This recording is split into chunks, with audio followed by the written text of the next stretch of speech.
כמה שמחה יש בביתך כשכולם שרים ביחד על שהיה, על שיהיה ועל כל שאתה עושה.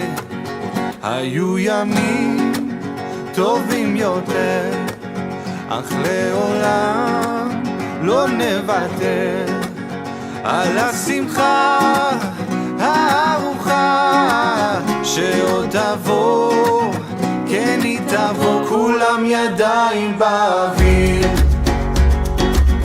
לפני ישוע חוגגים, נראה טובך שם במרומים, אך גם בארץ החיים נרים קולנו לשמיים ונמלא אותם בשיר, נחגוג יחדיו כמשפחה כשנבוא שוב לביתך. אם לא נשיר ונהלל, האבנים לא ישתקו, כל הבריאה לך קוראת, ברוך הבא מרנתה. בין אם עוד שנה או עוד 100, לך נמתין בציפייה, ושעלה גם עוד ירד, ואז תתחיל החגיגה. כולם ידיים באוויר לפני ישוע חוגגים, נראה טובך שם במרומים, אך גם בארץ החיים נרים קולנו לשמיים ונמלא אותם בשיר, נחגוג יחדיו כמשפחה כשנבוא שוב לביתך.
Goeiemôre vriende, baie welkom by die Huiskerk en ek hoop dit is sommer net vir julle weer fantasties om net almal saam te kan wees. Ek wil sommer net sê, vandag is Moedersdag, dit is die 12de Mei en dames, ons wil net vir julle sê, julle is vir ons baie kosbaar. Wel ek kan nou net namens my eie vrou praat wat vir my kosbaar is. In my huis besef ek maar net weer eens as my vrou uit die sentrum van ons huis uit weggelaat word en as ek haar nie sou ag as 'n goddelike wese en die liefde van my lewe nie, so ons hele huis plat geval het, nê. So daarom is ons glad nie feministisch, seksisties of wat een van hierdie woke idees wat in die wêreld is nie. Ons is dankbaar vir die gawe om 'n vrou as 'n getroude man in my lewe te kan hê. En ek hoop dat julle dieselfde voel en dat jy daarom net vir mamma 'n drukkie gee. Net baie dankie sê vir al die moeite van die steunpilaar wat sy in die huis is. Ons het sommer daarom goed gedink dat jy weet, ek het dit nou regtig nie beplan nie, die Here weet mos nou maar vooruit. Psalm 127 vandag te lees, dit was al lankal terug op my hart gelê. En ek dink Psalm 127 sal eintlik lieflik inpas ook vandag by hierdie dag, wanneer jy in dankbaarheid ook vir 'n moeder en dalk vir 'n pa ook, kinders, dankie sê vir hulle ouerskap en dankie vir 'n huis waar God se openbaringe gehoor kan word. So ek vra dat julle nou dalk sal pause en dalk net sal saam bid en kom ons doen dit sommer saam. Here, dankie dat ons na u woord toe kan draai. Dankie dat u woord skerper is as 'n tweesnydende swaard. Vader, ek bid dat die waarheid van u woord ons gemeente sal stig en sal lei en sal stuur. En as ons nie in lyn is met u woord nie, bid ek Gees van waarheid dat u in ons hart die waarheid sal neerlê. En dat ons opinies of die wêreld se opinie nie ons rigting sal bepaal nie, maar eerder Gods woord en Gods waarheid. Heilige Gees, ek vertrou u dat u die sluier sal lig en dat u mense se verstand sal open sodat hulle die skrif van die Here, die stem van die Here sal hoor en dit vir hulle openbaar gemaak sal word. Dankie vir hierdie geleentheid, seën ons almal saam in Jesus se naam. Amen. Kom ek lees vir ons Psalm 127. Dit sê so mooi in die 1933 vertaling in die opskrif: sonder die Here is alles te vergeefs, nee, nie waar nie. En ek kan ons nou sê amen. Dis die boodskap. Sonder die Here is alles te vergeefs. Maar kom ons lees saam. Dis 'n bedevaartslied. Wat dit beteken, dit is 'n lied wat pelgrimsreisigers gesing het soos hulle die trappe bestyg het of die pad bestyg het na Jerusalem toe, om God te ontmoet in sy tempel, in sy huis. Daarom sing hulle hierdie liedere tot eer van die Here as 'n oortuiging in hulle hart om geloofswaarhede vas te maak. Daar is 'n paar van hulle, as jy in jou Bybel sou kyk en sou terugblaai, sal jy sien hulle begin daar by Psalm 120 en dan loop hy deur 134, jy weet op Psalm 134 is bedevaartsliedere, kyk daar in jou Bybel. Maar vandag kyk ons op hierdie dag na die bedevaartslied en dan sien ons die outeur, nie baie wat ons hom vind in die psalms nie, van Salomo. En hy skryf: as die Here die huis nie bou nie, te vergeefs werk die wat daaraan bou. As die Here die stad nie bewaar nie, te vergeefs waak die wagter. Te vergeefs dat julle vroeg opstaan, laat opbly, brood van smart te eet.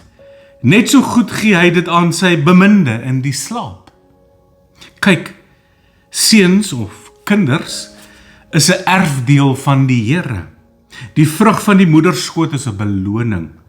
Soos pyle in die hand van 'n held, so is die seuns van die jeug. Gelukkig is die man wat sy pylkoker daarmee gevul het. Hulle sal nie beskaamd staan as hulle met die vyand in die poort spreek nie. Dis kort. Dis 'n psalm wat handel oor die huis van God, die huis wat die Here bou. Dit gaan alles oor wat se seën God in sy huis, daar waar die bedevaarders op pad heen is na die tempel van die Here, maar ook meer as net Salomo se tempel wat in sy pragt daar so gestaan het, maar ook die huis waar julle vandag by mekaar sit.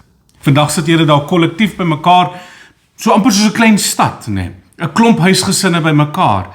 Maar as jy hier in jou kar klim en wegry, is jy weer 'n huis, daar waar julle as 'n gesinnetjie by mekaar kom, pa, ma en kinders. En dit beteken nie dat as jy nou nie kinders het, of nie meer kinders in die huis het, dat jy nie in 'n huis is nie. Ek dink ons is intelligent genoeg om te verstaan dat hier 'n pragtige beeld na vore kom. Maar wat die skrywer hier sê, en is eintlik meer kosbaar as ons dit in die Hebreëus sou lees, is dat as jy in jou Bybel kyk in vers 1 en vers 2, dan kry jy 3 keer die woordjie te vergeefs, te vergeefs, te vergeefs. Met ander woorde, daar's 'n stelling wat gemaak word, shaveh, in Hebreëus, te vergeefs, die woordjie, en dit beteken, dit is empty and worthless, as dit nie op die regte maniere geskied, wat God bepaal het nie, en ek wil dit vaslê, sommer reg aan die begin van hierdie opname. Daar is iets wat die Gees van God deur hierdie bedevaartslied van Salomo onmiddellik kristalhelder vir ons wil deurgee. En dit is dat dit is vanity, sê die Engelse vertaling. It's empty, dis leeg, dis waardeloos. As jy enige iets begin doen, bou, beskerm, koester, as die Here nie die primêre faktor daarvan is nie. So kom ons kyk in die Bybel, sommer so van 'n kant af, dan kyk ons waar ons kom. Die skrif sê as die Here die huis nie bou nie.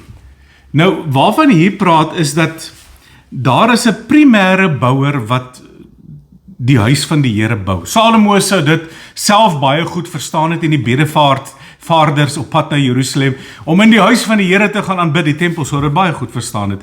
God is die een wat die instruksie gegee het hoe om die huis te bou. God is die een wat die detail gegee het wat om in die huis te bou. Hy is die een wat ook in die huis sy nabyheid en sy teenwoordigheid sou bring in die allerheiligste deur sy glans wat uit hemelse plekke sou kom.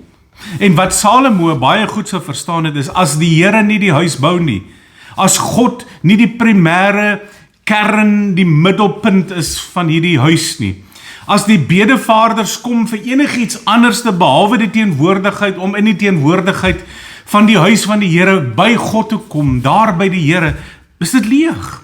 Trouwens, die woord wat hier gebruik word is te vergeefs, is empty, is worthless. As jy net Jerusalem toe kom, vir die scenery, net om 'n bietjie uit jou huis uit te kom, daai elke jaar wat jy die lammetjie moes gaan offer het om God te ontmoet in sy tempel, maar jy gaan net vir die sights en die seeings en die mense en die gewoel en die gewerfskap en die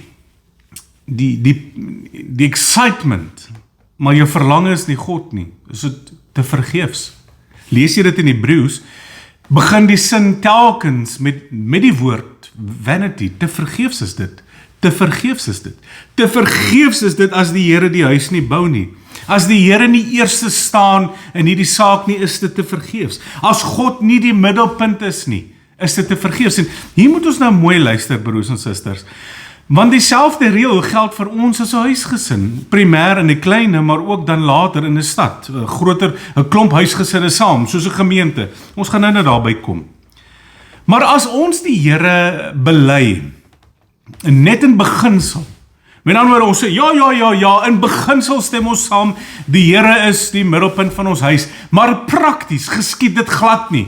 Dis amper soos 'n vorm godsdienstige taal gebruik net in ons huis. Met ander woorde, ons bely, ons gee die regte antwoord. Ja, Jesus is mos altyd die regte antwoord, maar in waarheid geskied dit nie. Dan is dit te vergeefs. Dis empty. Dis worthless.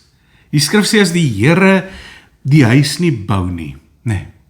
As die Here nie die middelpunt van daardie huis is. Ek gaan nou meer daaroor praat, maar kyk gou in jou Bybel. As die Here nie die huis bou nie, te vergeefs. Met ander woorde, in vanity en emptiness en worthlessness, werk die wat daarin bou. So, wat ek hier sien en wat ek hierin verstaan in die Psalm 127, is dat nie net God bou nie, daar is twee wat bou, maar daar is 'n primêre bouer en 'n sekondêre bouer. En primêr is dit altyd God eerste. Nie net in beginsel en regte teologiese antwoorde nie, maar in waarheid. As God nie die kern is nie, as God nie die vertrekpunt is nie, as God nie die fundament is van ons huis, van ons huise, van ons stad nie, is dit empty.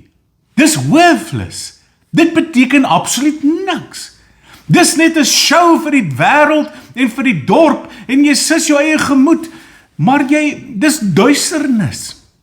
Die skrif sê, daar is iets wat jy nog nie moet verstaan, daar is 'n sekondêre bouwerk ook hierby betrokke, en dis waar ek en jy inkom by die bou van ons huis of ons gemeente, is dat ons met die Here saamwerk, ons bou saam met die Here, Ons is besig om saam te vorm dit wat God primêr begin het. Ons sluit aan by dit waarmee die Here besig is. Ek dink julle kry die punt. Ek hoef dit nie verder te maak nie. Maar God bly primêr die kernbouer, maar daar is 'n sekondêre bouer en dis ons wat in samewerking met God geskied. Hoor weer, as die Here die huis nie bou nie, te vergeefs werk die wat daaraan bou.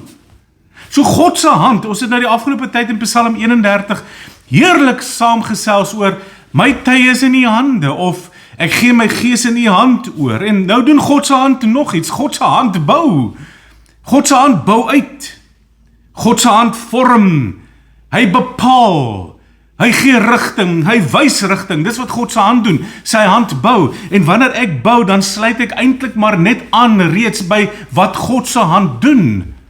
Ek werk saam, dit is soos geloof sonder dade, is nutteloos. Is my kosbaar, is dit nie vir jou nie? Die skrif sê, as dit nie so geskied nie, vers 1, is alles te vergeefs, as God nie werklik die kern of die middelpunt is nie.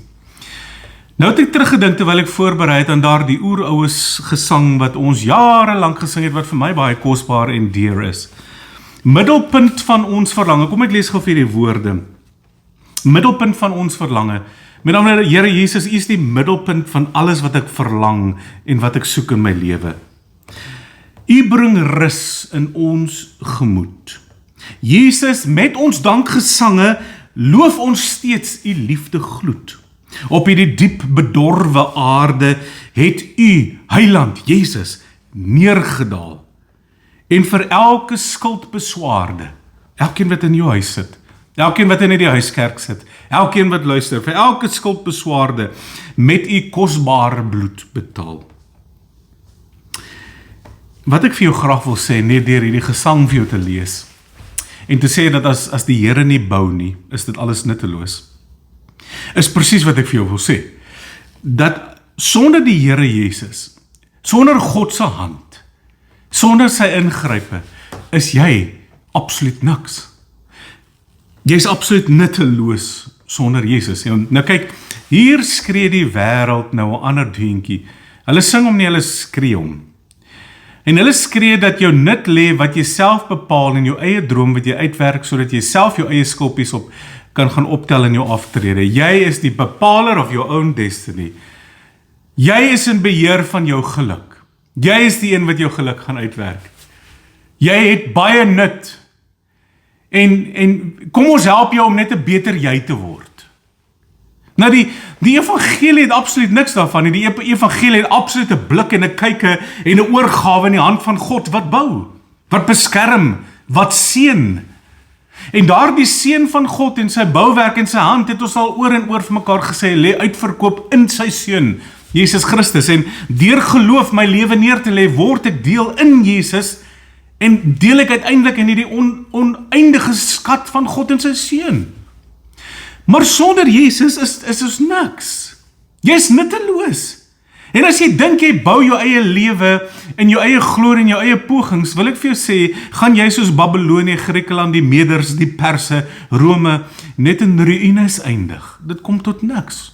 Niks. Hoor vir Jesus in Johannes 15, terwyl hy op aarde was, hy sê in vers 5, ek is die wynstok en julle is die lote. Wie in my bly, daar is die posisie, jy moet na Jesus toe kom, jy moet jou lewe neerlê, nie omdat ek dit vir jou sê nie, omdat dit die enigste weg en waarheid en lewe is. Hy sê, wie in my bly en ek in hom, hy dra veel vrug, want sonder my kan julle absoluut niks doen nie. Sonder Christus is alles te vergeefs. As die Here nie die huis bou nie, is dit te vergeefs. Te vergeefs bou jy aan jou eie huis. Te vergeefs probeer jy planne maak, papa, vir jou eie huis en jou eie aftrede en jou eie plannetjies. As die Here nie werklik, nie in beginsel nie, nie in teologie en vorm godsdienst nie, maar werklik die middelpunt van ons verlange is. Want jy sien, dis wanneer ons veel vrug dra en ingeënt is in die wynstok en dat ons deel word van iets wat ewigheidswaarde dra. Dan alleen. Ek sê weer, as God nie die primêre bouer is nie, is alles te vergeefs. Dis wat die woord hier sê. Dis nie Franso se opinie nie, dis wat die woord sê, dis te vergeefs. Dit is absoluut wat die woord sê in Hebreëus, shave, En Hebreëus, dit is empty, dit is worthless, dit is vanity. Sy gejaag na wind. Kom ons gaan verder. En ek sê weer, dat die wat daaraan bou, is daar's 'n samewerking. Ek en jy kan nie teen die Here se plan gaan nie. Ons kan nie teen sy woord en teen sy instruksies en teen sy verordeninge in hardloop en ons eie opinie spin daarop gee nie. Dis of voluit die woord van die Here wat vir ons 'n lamp en 'n lig vir ons pad en ons voet is, of dis niks. Dis of ek is ingeënt in die wynstok, of ek is 'n droë lood wat afgesny word en opgetel word en verbrand word. Dis so erg dit is. En wat dit beteken, as ek God toelaat om te bou en ek in samewerking saam met hom bou, dan beteken dit ek het 'n verlange na sy woord, ek het 'n verlange na sy goddelike instruksies, ek het 'n verlange om my huishouding, my huis, oor te gee aan die Here. Ek het 'n verlange dat sy hand primêr werk in ons huis, in ons huisgesinne, in ons huiskerk. Ek het 'n verlange dat God se hand daar sal werk. Ek het 'n verlange dat hy die bouwerk sal doen en ek aansluit by wat hy doen. En ek het nie 'n verlange nie, let wel, ek sê dit in die negatief, ek het nie 'n verlange dat my behoeftes, my opinies, my voorkeure voorop staan nie. Trouwens, as dit sou geskied, is die woord baie duidelik, dis te vergeefs. So, weet jy wat nee, wat ek hierdeur besef is, ek dink wat hier gebeur is, jy kan alles vir jou gesin gee, wat jy dink goed is. Jy kan jouself oortuig dat ek is die beste voorsiener. Jy kan jouself oortuig dat ek my toekoms bepaal het. Ek het dit uitgewerk. Ek het altyd 'n oplossing vir 'n krisis. Ek het altyd alles wat ek glo die beste vir my huis is. Maar ek wil ietsie byvoeg, gemeente, wat ek klinkklaar en duidelik wil sê. As die Here nie in werklikheid, ek sê weer in werklikheid, nie net in beginsel nie, maar in werklikheid, nie die middelpunt is van dit alles nie, van my hele oortuiging en beweeg, die plek van waaruit ek beweeg nie, is alles te vergeefs. Miskien wil ek gou vinnig net iets sê oor, ons vorder mooi met ons tyd. Hoe lyk 'n huis van God? Hoe lyk dit 'n huis waaraan die Here bou? Hoe sou dit in Salomo se tyd gewees het? Salomo sou verstaan het, dat, jy kan nie die tempel toe gaan as God nie die middelpunt van ons verlange is nie. Maar hoe lyk dit in my en jou tyd? Hoe lyk dit as die Here die huis bou? Nou, in ons omstandighede sal ons sê, 'n huis wat die Here bou, is ten minste om mee te begin 'n huis waar 'n pa en 'n ma wedergebore is.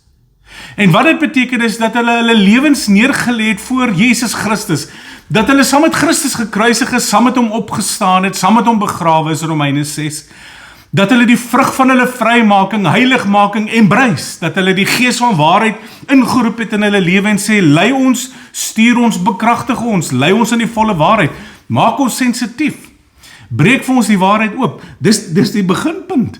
En dan, dat 'n ma en 'n pa soos twee evangeliste in hulle huis funksioneer en hulle kinders na die Here Jesus toe lei. As dit nie funksioneer in jou huis nie, is jy nie besig om die huis van die Here te bou nie en is jou eie hande besig om maar net 'n destiny te bou waar jy 'n veilige dak oor jou kop het, waar almal lekker warm slaap, almal 'n bord kos het, daar genoeg geld is of te min geld is en ons moet net hierdeur worstel sodat ons maar hoop, ons kom heel aan die ander kant uit. Dis nie wat God se huis is nie. God se huis is 'n huis waar wedergebore ouers saam die Here dien, saam God se wil soek, saam as evangeliste hulle kinders lei na die Here toe. En ek wil vandag vir jou in baie liefde sê, met baie liefde in my hart, ma en pa, as jou kinders nie in hierdie posisie is nie, as jy nie 'n evangeliese rol in jou kinders speel nie, wil ek amper vir jou drop alles wat in jou hande is en waarmee jy besig is en lei jou kind na Christus toe. En ma en pa, as jy nog nie uitverkoop is aan die Here nie, buig die knie voor die lam, kom in erkentenis, sodat die hand van God eerste aan jou huis begin bou, en jy oorgegee kan word aan sy hand. Nie in oordeel nie, maar in wedergeboorte.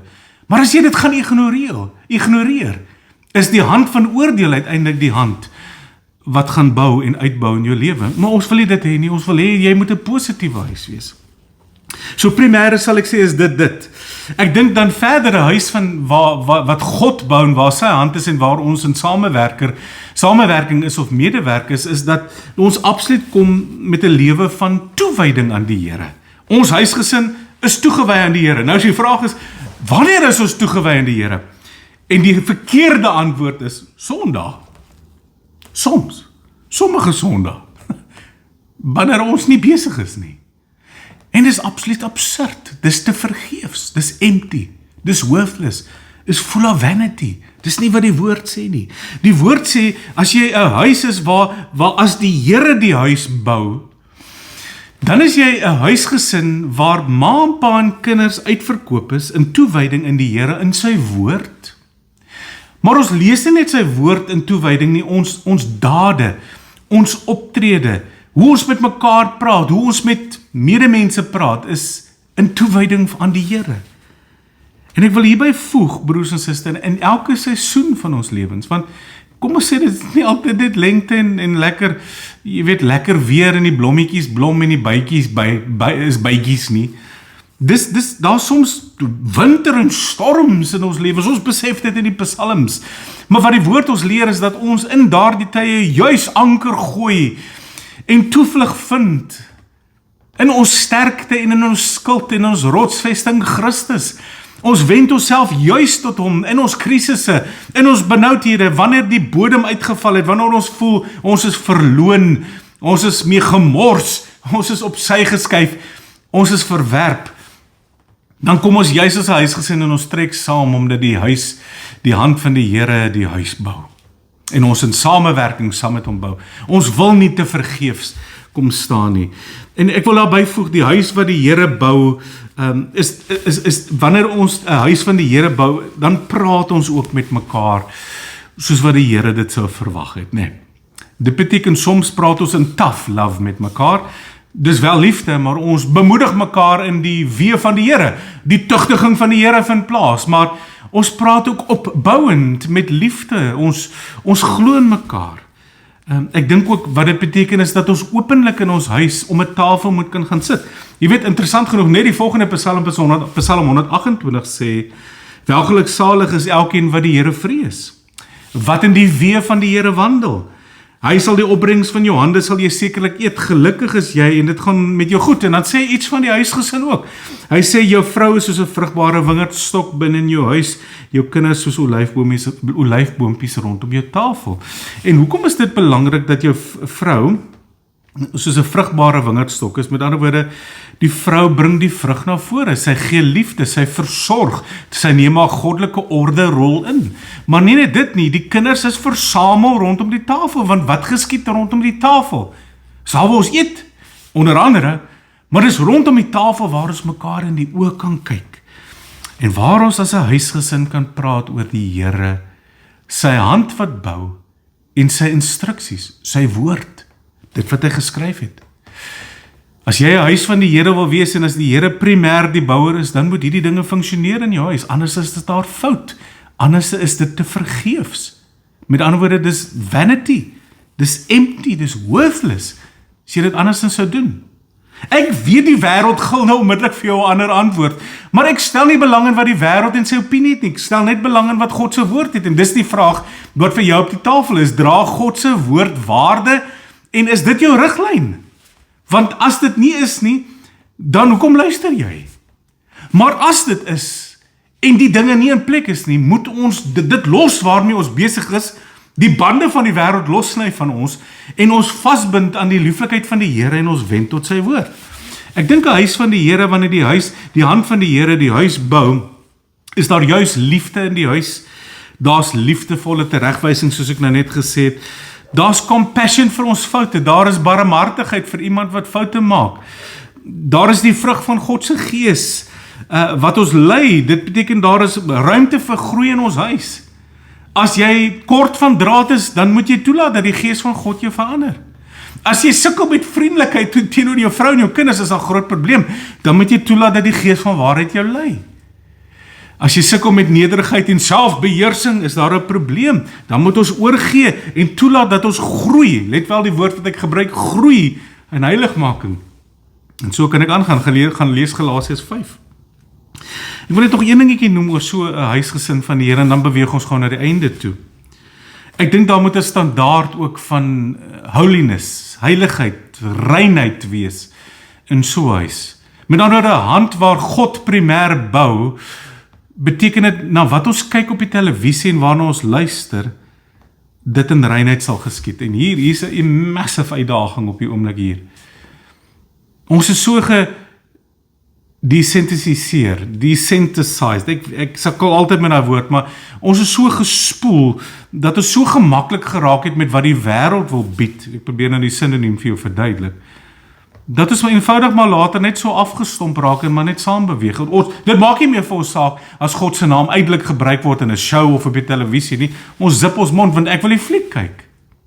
Ons luister na liedere waar daar ontoepaslike woorde gesing word, vulgêr van aard, soms nie eens gepas vir ons kinders in reinheid in die uitbeelding van man of vrou nie. Want ons het almal luister tog daarna, jy weet, jy kan nie nou nie saam beweeg nie, my kind kan mos nie uitwees nie. As die Here se hand, as die Here die huis nie bou nie, is dit te vergeefs. As jy ook nie saam met hom saamwerk nie, is dit te vergeefs. As jy vir jou 'n ander standaard gaan vind, wat nie in lyn is met die bouwerk van die hand van die Here in ons huis nie, is dit te vergeefs. En hier help nie raak kwaad vir my, wat dit vir jou sê nie, is wat die woord ons leer, nee. Met ander woorde, Filippense, kom ek quote gou dit vir jou, Filippense 4 vers 8 was my altyd so kosbaar. Verder broeders, susters, alles wat waar is, alles wat eerbaar is, alles wat regverdig is, alles wat rein is, alles wat lieflik is, alles wat loflik is, prysenswaardig, alle deug en watter lof daar ook mag wees, bedink dit. Ek dink dit is wat in God se huisgesin geskied. En ek dink, wat ek net hier wil sê is, as die Here die huis nie bou nie, te vergeefs werk die wat daaraan bou. Nou alles wat ek nou gesê het in hierdie klomp minute wil ek vir jou vra, bou die Here jou huis? Is die Here die primêre bouer van jou huis? Nie net in beginsel nie, in werklikheid. Is hy die middelpunt van jou verlange? Kyk wat staan hierna, as die Here die stad nie bewaar nie, te vergeefs waak die wagter. Nou in die eerste deel van vers 1 het ons gedoen gehad met bou, nou het ons te doen met bewaak, beskerm, met ander hier kom 'n aanval. Hy praat hier van 'n stad, en 'n stad bestaan uit 'n klomp saamgestelde huisgesinne. Nou dis vir my mooi, want vandag sit julle in 'n huiskerk by mekaar, en dis eintlik soos 'n klein stuitjie, nê? Klomp huisgesinnetjies by mekaar, en as ons as 'n gemeente by mekaar kom volgende Sondag weer in die voortrekke saal, is ons weer soos 'n stad vol huisgesinne. En die vraag is, as die Here die stad nie bewaar nie, as ons hom nie toelaat om ons te bewaar nie, te vergeefs probeer jy dit beskerm. Weereens is wat jy moet hoor hierso is die primêre faktor van die middelpunt van ons verlange, God eerste. Sy bepalende riglyne, sy beskerming eerste. Want die aanvalle gaan kom, en wie is die een wat aanval? En dis, in ons tyd sien ons dit so helder, maar nie net in ons tyd nie, van die begin af, van die tuin van Eden af, is die aanvalle helder, van die Satan, die duiwel homself. Die Bybel noem hom 'n mensemoordenaar, 'n leienaar, en die duiwel val ons aan. Waarmee val hy ons aan? Met leentaal. Hy val ons aan as 'n moordenaar, hy wil gesinne verbrokkel, hy wil ons uitmekaar uitskeer, hy wil iets in jou wakker maak, en jy moet kwaad raak vir my wat na die evangelie in jou verkondig, sodat jy jou kan strip, en die kerk kan verlaat, en nie meer kom onder die geklank van die woord nie, of jy moet jou vererg, omdat ek iets wys wat vir jou dalk, jy weet is die waarheid, maar jy sukkel om daarmee te deel as gevolg van trots. Sien, en die duiwel wil vir jou sê, jy hoef nie na hierdie boodskap te luister nie, jy hoef nie na die hand en die bouwerk en die bewaring van die Here te luister nie. Maar weet jy wat jy moet hoor is, as die Here nie bewaar nie, gaan jy jou 10-10-1 potensiaal kan oorgee aan 'n lullaby wat Satan sing, en kerke en huisgesinne en stede en gemeentes vas in die slaap sing. Hy sus hulle as te ware vas in die slaap, en wat dit gebeur is, wanneer jy in die slaap raak met Satan se aanvalle, raak jy nam, jy raak afgestomp, jy raak doof, jy raak blind, jy het hierdie wat houding, moenie die boot raak nie, gaan net deur die emotions, maar hou net die mense gelukkig, jy gaan deur daai ding, Jy kom in 'n verval in 'n absolute dwaal, waar jy dingetjies begin sê wat mense graag wil hoor, en jy begin voorbeeldjies en advertensiekies, en jy begin eintlik filmpies en sulke goedjies preek, plaas dat jy die woord van God sê. Ons het dit so mooi geleer in Psalm 31 onlangs vir 'n maand lank. Die Engelse Engelse vertaling sê dit so mooi, you are like a besieged city. 'n Stad wat se mure swak gemaak is deur die infiltrasie van die leuen. Nou, wat die skrif hierso sê is, as die Here die stad nie bewaar nie, te vergeefs waak die wagter. Want jy sien, die wêreldse sisteme, die wêreldse siening, kom in 'n aanval teen jou huisgesin, teen jou stad. Maar wat jy moet doen is primêr God en sy bou en sy hand toelaat om ons te bewaar. Dit beteken ek moet uitverkoop wees aan wat die Here sê. Ek moet gelei word deur sy woord. Ek moenie toelaat dat hierdie last in my hart ontstaan vir meer en meer begeertes of staf wat hierdie wêreld vir jou wil sê, dis vir jou belangriker. Jy moet wees jy net gelukkig man, jy kan 'n beter jy word. Kom ons help jou om net 'n beter jy te word. Ons het nie nodig dat ons vlees verder bevredig sal word nie. Wat ons die nodigste het, jong mens en pa en ma, is dat ons vlees sal sterf en ons uitverkoop sal wees as die Here die huis nie bou nie, as die Here die stad nie bewaar nie. As dit nie gebeur nie, is alles te vergeefs. Jy kan die mooiste praatjies hê, jy kan 'n ou hê wat daar voor staan en vir jou pragtig vir jou sê hoe jy 'n beter jy kan word, maar as die Here nie die middelpunt van ons verlange is nie, is alles te vergeefs. Die Here is die een wat ons beskerm. Die Here is die een wat ons bewaar. Dawid het dit besef al in Psalm 51, in sy bekering, toe hy sê in vers 12 van Psalm 51, skep vir my 'n rein hart, 'n clean heart, o God, en gee opnuut in my binneste 'n vaste gees. Bring daai beskerming, 'n vaste gees in my. Dit help nie, ek beskerm alles rondom my en beskerm uit sentiment, my tradisies, en beskerm uit sentiment, dinge wat ek dink vir my belangrik is, maar dis nie die hand van die Here nie, dis nie sy beskerming nie. Jesaja 26 het ek aangehaal toe ons Psalm 31 deurgegaan het. Jesaja 26 vers 1 sê so mooi, in die dag sal hierdie lied gesing word in die land van Juda. 'n Sterk stad, vol huisgesinnetjies het ons, want God stel heil, verlossing, Hebreëse woord Yeshua, God is my salvation, tot mure en skanse. Dis die belangrike punt wat ons hier moet hê. Ons moet God toelaat. Die Here is die een wat die stad bewaar. Hy is die verlossingsmuur. Hy is die verlossingsskans. Hy is die een wat bou. Kom ons gaan aan en maak klaar. Dis alles te vergeefs as jy dit nie gaan toelaat nie. Net 'n kort dingetjie, te vergeefs dat jy vroeg opstaan, laat opbly, brood van smarte eet. Te vergeefs is dit. Jy weet, kom ek sê dit net gou duidelik, want jy gaan my aankla as jy dit nie wil hoor nie.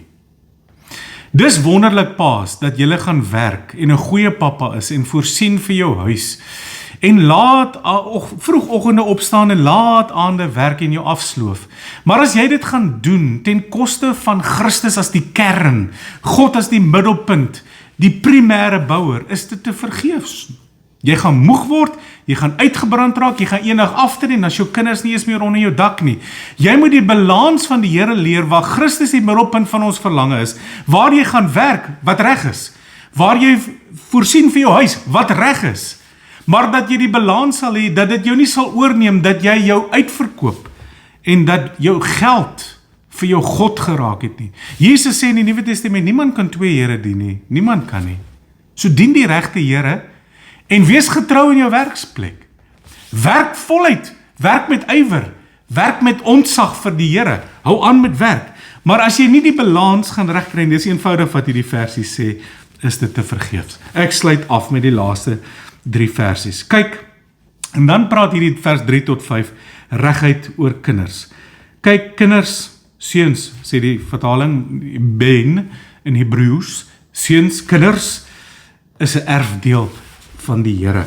En wat hy hier probeer sê, dit is moederskoot is van die moederskoot is 'n beloning. So wat die psalmdigter hier sê is dat in hierdie huis waar ons begin het wat God bou, as die primêre bouer en ons saam bou, wat bewaar word, waar daar voorsien word, waar daar gewerk word, is daar nog 'n blessing binne in daardie huis. Die volgende Psalm sê, dis rondom jou tafel soos olyfboompies. En wat is dit? Dis kinders. Wat se kinders? Net die kinders wat doen wat jy wil hê hulle moet doen. Die skrif sê nie net sekere van jou kinders in jou huis nie. Die skrif sê alle kinders. Alle kinders wat in die moederskoot geweef en gevorm word, is 'n seën van God. Almal. Die skrif sê kinders is tot 'n groot seën. En wat hy doen is dat hy kortliks, en ek gaan dit net kortliks sê, dan kan julle self daaroor praat. 3 dinge, hoekom kinders tot seën is. Hy sê, want hulle is 'n geskenk, hulle is 'n erfdeel, hulle is 'n nagala, sê die Hebreëus. Nagala. Hulle is 'n peri, hulle is 'n vrug uit die moeder se skoot. Hulle is 'n gets, hulle is 'n pyl. So kinders is 'n geskenk, hulle is 'n erfdeel, hulle is 'n vrug, hulle is 'n pyl. Kom ek sê net vinnig iets daaroor. Kinders is 'n geskenk. Hulle is 'n beloning. Mense, en hier wil ek yskoud raak. Want weet jy wat, hoe meer ek luister na krisisse en hoe meer ek luister na gesinne en hoe meer ek rondom my kyk in Mamasbury, voel dit vir my soms dat mense sê kinders is 'n straf. Ons kan nie met hierdie ding oor die weg kom nie, man. Ons sukkel ons geweldig. Hoekom sukkel jy daar? Die skrif sê, buig die boompie nog van jongs daar af en laat jy die Here ken van die jong daar af. Laat jy as pa en ma saam met die Here primêr gebou het in jou huis. En dis hoekom ek net nou gesê het, as jy dit nie gedoen het, jy los alles waarmee jy besig is en vra God vir vergifnis, repent, vra vir barmhartigheid en gaan na jou kinders toe, repent voor hulle en dis nooit te laat nie, bou jou kinders in die Here Jesus in. Lei hulle is nie 'n straf nie, hulle is 'n beloning. Jou kind is nie 'n burden nie, hy behoort nie vir jou 'n burden te wees nie, hy behoort jou nie weg te hou van die dinge van die Here af nie, hy behoort nie vir jou 'n struikelblok te wees nie. Die skrif sê, dis 'n beloning, dis 'n geskenk, dis hoe God dit bepaal het, veral as die Here die huis primêr bou, as die Here die huis bewaar, as die Here vir jouself in jou, vir sy bemin en sy slaap rus gee, is jou kinders vir jou nie soos 'n luis, 'n bosluis wat in jou vassit en jy sê, Here, help ons net dat hierdie bosluis van ons kan afkom so gou as moontlik, dat hy suig my leeg, hy maak my moeg, dat ek net my lewe kan terugkry, want dis wat ek sien. Mense wil so gou as moontlik net van hulle kinders ontslaa raak, en as ek kyk hoe hulle irriteer, en ek kan sê maar die lyftaal sien en die woordekeuses, is God het besluit om kinders te skep as die grootste seën en beloning in die lewe. Kan ek vir jou iets sê, as jy hiermee sukkel, as jy dink jou kind eet net jou kos op en is soos 'n bosluis en is vir jou burden en hy bring net vir jou grys hare, dis hoe mense praat oor kinders. En eintlik op 'n manier, sonder dat jy dit dink, taal uiter wat 'n kind amper wegwens. Ek wil net weer my lewe terug hê. Ek wil weer my lewe geniet, ek wil weer van hê. Me time. My eie dinge doen. Kinders is 'n beloning, is 'n geskenk, dis 'n erfdeel, dis 'n nagla, sê die Hebreëus. Kan jy jouself indink dat God dit so bepaal het? Want weet jy wat? God self, Immanuel, die kindjie, word juis as 'n kind gebore. Word juis gebore as 'n seentjie. Daarom is dit 'n beloning. Dit was 'n beloning nie net vir Maria dat Jesus gebore is, dit was 'n beloning dat God gekies het deur geboorte van kinders, dat die verlosser sou kom. En hy die deurbraak sou bring in jou lewe. Dis die grootste goud wat jy in jou lewe het, is jou kinders. Die beloning, die erfdeel wat God vir jou gee. Dis nie vir jou 'n straf nie, dit moet jou ook nie weghou van die dinge van die Here nie. Jy moet juis jou kinders by jou inhak as die grootste, jy moet die grootste evangelis wees, papa, mamma, en jy moet jou kind vat na die Here toe, nie die skool nie, nie die onderwyser nie, nie die hoof nie, dis jy. Nie die sonnaarskool nie, want jy weet nie eens of die sonnaarskool onderwyser uitverkoop is aan God, of die onderwyser die Here dien nie, want almal kan 'n soetsappige sousie gooi, maar jy is deur God aangestel om jou kind groot te maak, en na die Here toe te lei, nie hulle vriende nie, jy. Dis wat die skrif sê, seuns is 'n erfdeel van die Here, Dis die vrug van die moederskoot. Dis 'n beloning. Want Christus kom as 'n kindjie in hierdie wêreld in, waar God sy huis bou, deur sy seun, 'n kind, 'n erfdeel. En dan sê die skrif so, soos pyle in die hand van die held, soos die seuns van die jeug. Ek sluit af met hierdie gedagte, is my so kosbaar. Kinders is pyle. En miskien vra jy, wat beteken dit? Kom ek sê vir jou 'n paar dinge hierso. Die ouers is soos die held wat 'n boog in sy hand hou, die pa en ma. En jy kry een kans in hierdie lewe. Nie twee nie, een kans in hierdie lewe. Om jou pyltjies wat die Here aan jou gegee het, in daardie boog te sit, te trek en reg te skiet, sodat hy die teiken slaan. Een kans. 'n Pyl is kosbaar. 'n Pyl gaan koop jy vandag in 'n winkel, maar in die konteks van die Bybel, moes jy dit van 'n ou kromstokkie van 'n boom afgehaal het, wat nie reguit was nie, en moes jy dit gevorm het, geslyp het, daarin geskaaf het, jy moes dit gevorm het, en dis my die mooiste beeld van wat kinders is. Want 'n kind kom in jou lewe amper as 'n skewe stok, skewe paal. Nou hoor ek almal sê by geboorte, sit 'n engeltjie gekry. Nee, jy het nie. Die kind is dalk mooi en hy is dalk 'n mooi gesiggie, maar die kind is in sonde ontvang en gebore en hy moet Christus ontmoet. Dan verander ons lewens.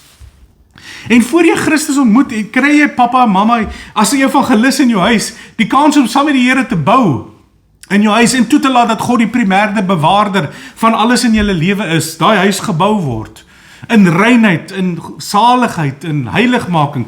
En dan vorm jy aan hierdie pyl, jy maak hom skerp, jy kry hom nie so nie, jy moet aan hom skaaf, jy moet aan hom werp, jy moet hom shape na God se glorie, jy moet hom leer van die Here, jy moet hom vorm. Dis wat jy met 'n pyl doen. Psalm 58 vers 4 onderstreep die punt dat ons nie met engeltjies ontvang by geboorte nie, want dit sê afvallig is die goddelose mens van geboorte af.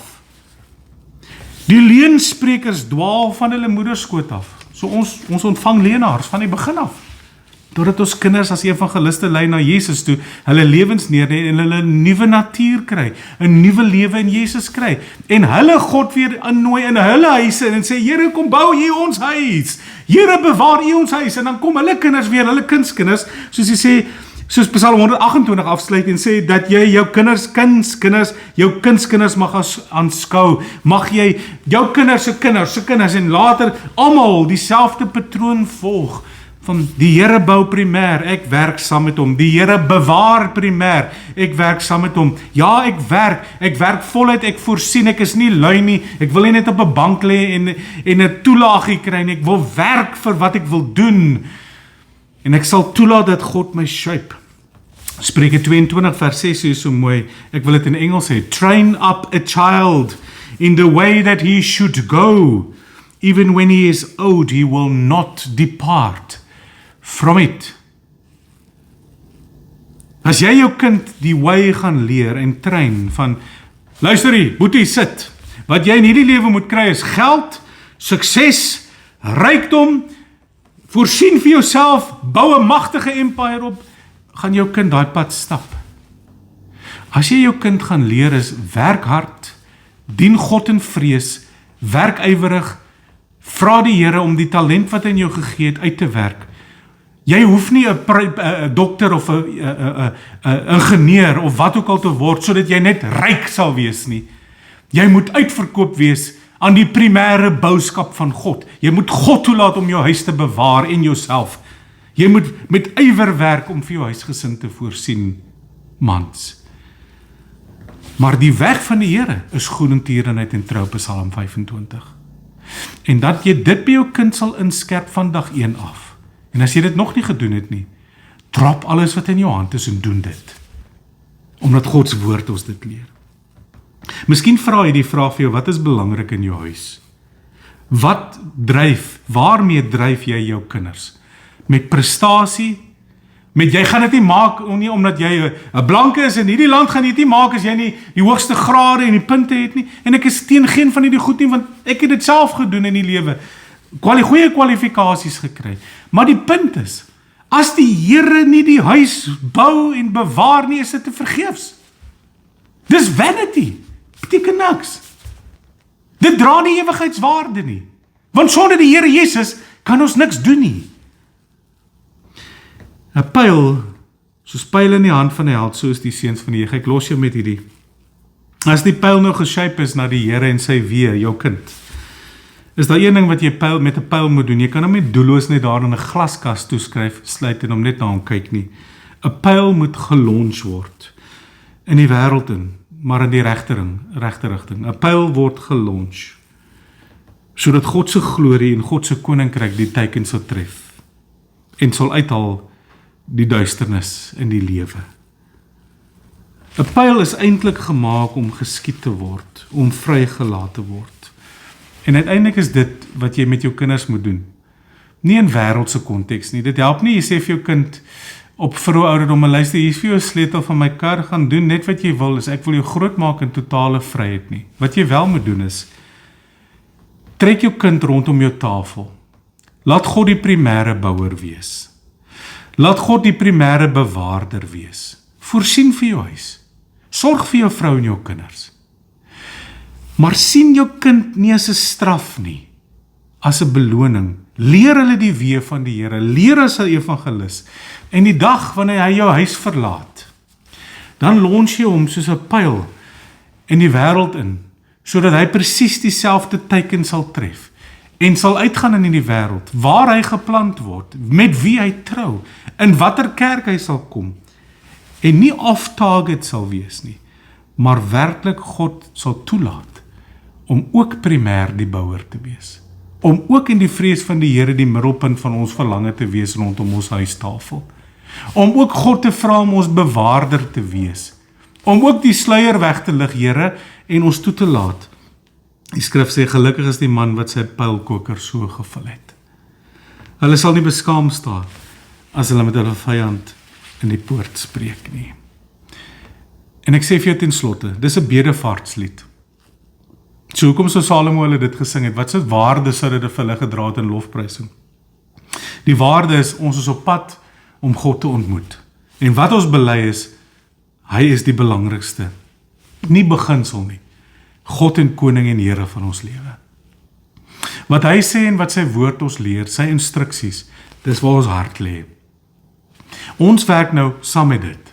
Ons bou saam en ons bewaar saam met dit wat primêr eers aan ons gewys is. En dan gaan ons hard werk. Ons gaan ons beste gee in die lewe. En ons gaan God vertrou. Dat wat hy op ons tafel sit, vir ons huisgesin genoeg is. Ons wil nie saam met die Joneses leef nie. Ons wil leef wat God vir ons gee, is genoeg. En dan as die Here aan ons die voorreg gee om kinders te hê, want sommige mense kan nie kinders hê nie. Ander het weer baie. Moet ons besef, dat kinders is 'n blessing. Is nie 'n burden nie. Jy moet nie jou kind wegwens, jy moet hom nie vloek nie, jy moet hom nie afbreek nie. Jy kan hom nie afbreek nie, jy moet hom opbou. Ek raak so koud as ek hoor by die skole en universiteite dat onderwysers en dosente sê, hier sal ons jou afbreek, want as ons jou afbreek, sal ons jou opbou. En dan kom sê die kinders vir my, weet jy wat, hulle breek vir ons af, maar niemand bou ons op nie. Hoe kan dis alles te vergeefs? Dis alles te vergeefs dan. Wat het jy bereik? Ma en pa, wat het jy bereik as jou kind nie die Here Jesus dien nie? Wat het jy bereik as ons net kerk, vorm godsdienst speel? Ons gaan deur emotions, maar die Here is net 'n beginsel, hy is nie die middelpunt van ons verlang en dat ons absoluut niks bereik nie. Welgeluksalig is elkeen, sê Psalm 128, hulle gaan sommer net so aan die lied wat hulle sing. Welgeluksalig is elkeen wat die Here vrees en wie in sy weë wandel. En soos die bedevaders die trappe bestyg het na die tempel toe, het hulle bely, God, U is koning. En dit wat U vir ons in ons huise gegee het, vloei voort eenvoudig uit wie U is. En ten slotte wil ek net vir julle sê, ek is so dankbaar dat God besluit het om na ons toe te kom deur 'n geboorte van 'n kindjie. Daardeur bekragtig hy sy seun wat hy in Genesis gegee het, en gesê, vermeerder, plant voort. Want met daardie opdrag het God besef, vanuit hierdie opdrag uit, sal my seun as 'n blessing, as 'n pyl in die boog van God se heerlikheid, die teiken tref en die vyand uithaal vir ewig en vir altyd. Skiet jou kind by jou tuinhekkie uit, nie net om van hom ontslae te word nie as 'n burden nie, as 'n blessing opgelei in die wee en die vrees van God in die wêreld. Wat 'n vreugde. Gesels 'n bietjie daaroor in julle huiskerk. Ek hoop julle het 'n lieflike Moedersdag verder. Bid vir mekaar en dan sien ons mekaar volgende week by die Voortrekkersaal. Dankie vir die tyd wat julle op sy gesit het. Lekker gesels, geniet mekaar. Julle is nou in 'n klein stadjie vol huisgesinnetjies. Laat die Here verder bou. In Jesus naam. Amen.